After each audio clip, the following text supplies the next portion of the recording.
Salut à toi une fois de plus et bienvenue dans cette vidéo qui constitue la troisième partie des vidéos que j'ai commencé à publier la semaine dernière. Comment débuter l'investissement immobilier? Quelles sont les bases que vous devez mettre en place pour, n'est-ce pas, démarrer l'investissement immobilier au Canada?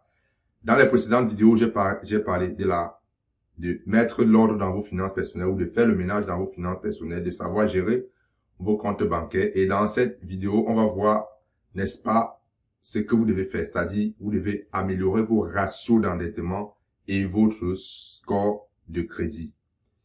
Alors, avant d'aller dans le vif du sujet, j'aimerais vous dire, si vous venez d'arriver au Canada ou alors si vous êtes là depuis, vous souhaitez investir en immobilier, vous n'avez pas la mise de fonds, vous ne savez pas comment trouver la mise de fonds pour investir en immobilier, ben écoutez, j'ai une bonne nouvelle pour vous. J'ai fait une formation, je suis en train de construire une formation dans laquelle je vais vous montrer les mêmes stratégies que j'ai utilisées pour acheter les premiers biens immobiliers sans argent, sans que l'argent ne sorte de mes poches. J'ai décidé de partager ça avec vous dans une formation qui est en construction. Si vous souhaitez avoir accès, il y a le lien en dessous de la vidéo. Si vous avez des questions, il y a également un lien pour prendre rendez-vous avec moi si vous avez des questions particulières par rapport à ces programmes. C'est très important de savoir où est-ce que vous allez trouver l'argent avant d'aller chercher le bien immobilier. Je ne vous en dis pas plus. Actuellement, le prix de la formation est à moitié prix. Lorsque la formation sera terminée, il va doubler le prix pour passer à, n'est-ce pas, la tarification régulière. Passer à l'action dès maintenant. Donc, le troisième point, lorsque vous souhaitez démarrer l'immobilier au Canada, le troisième élément fondamental que vous devez mettre en place, troisième point, c'est l'amélioration. Améliorer votre score de crédit et vos ratios d'endettement. C'est trois points que vous devez, n'est-ce pas, contrôler constamment. Parce que si vous ne respectez pas, vous n'avez pas un bon score de crédit, ça sera difficile pour vous d'investir. Si vos ratios d'endettement sont pourris, ça sera difficile qu'une banque vous offre le prêt pour, n'est-ce pas, investir en immobilier au Canada. Donc, c'est très important. En ce qui concerne maintenant votre score de crédit, on va commencer par là, le score de crédit. Vous devez avoir au minimum 680.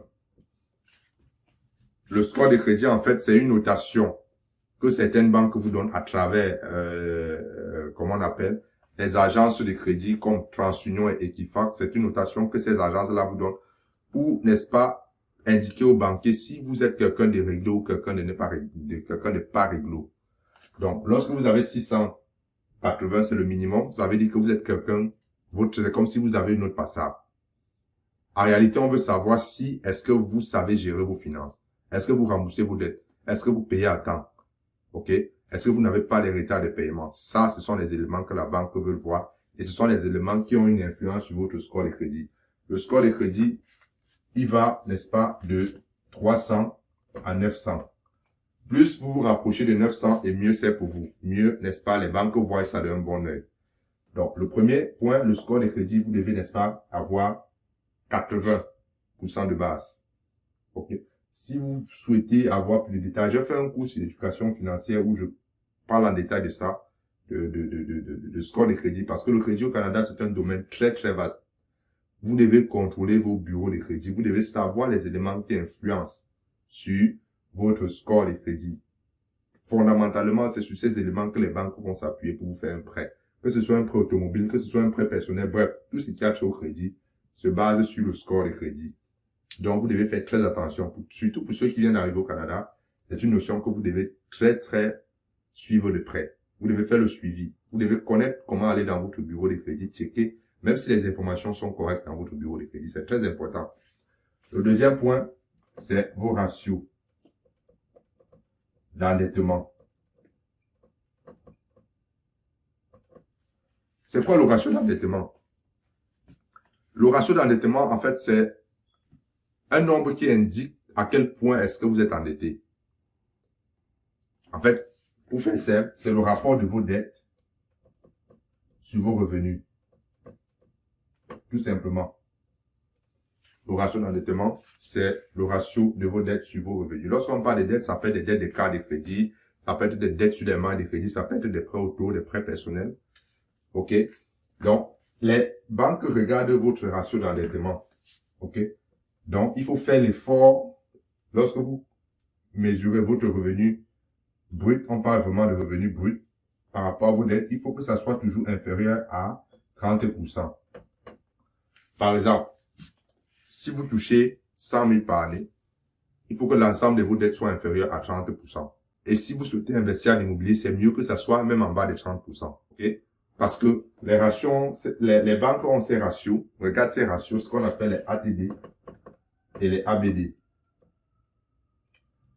Les banques calculent ça en fonction de vos revenus, en fonction de vos dépenses. Si vous êtes, n'est-ce pas, à plus de 30%, ça sera difficile qu'on vous finance. Ça sera même difficile que vous ayez une très bonne capacité pour aller chercher, n'est-ce pas, un bien considérable. Donc, ça, c'est deux éléments que vous devez avoir de base. Pour me résumer sur cette partie, il y a 3 éléments fondamentaux que vous devez mettre en place avant de commencer à investir en immobilier au Canada. 2, vous devez bien gérer vos finances personnelles. Vous devez faire le ménage. Si vous étiez quelqu'un, vous gérez mal vos finances personnelles, vous devez d'abord faire le ménage à vos finances personnelles. Pourquoi est-ce que vous devez faire le ménage? Parce que ça va vous permettre de dégager toutes les dépenses superflues que vous faisiez pour, n'est-ce pas, dégager un maximum d'épargne afin d'investir. Deuxième point, vous devez bien gérer vos comptes bancaires. Pourquoi bien gérer vos comptes bancaires? Aux yeux de la banque, ça vous met en position de quelqu'un de sérieux. Et deuxième point, pourquoi vous devez bien gérer vos comptes bancaires? Ça va vous permettre de savoir est-ce que je mets l'argent ici pour investir, je mets l'argent ici pour mes dépenses personnelles, et en fin d'année fiscale, ça me permet, n'est-ce pas, de déclarer facilement mes impôts pour que les dépenses de mon business n'influencent pas sur mes dépenses personnelles.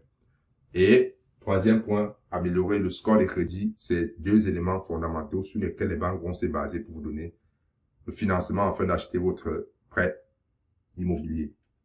Voilà ce que j'avais à vous partager dans cette dernière vidéo d'une série de 3 vidéos. J'espère que vous avez aimé. Une fois de plus, si vous souhaitez investir en immobilier et vous n'avez pas la mise de fonds, vous ne savez pas comment investir en immobilier sans mise de fonds, il y a les liens en dessous de la vidéo. Abonnez-vous, partagez la vidéo et à la prochaine. Ciao.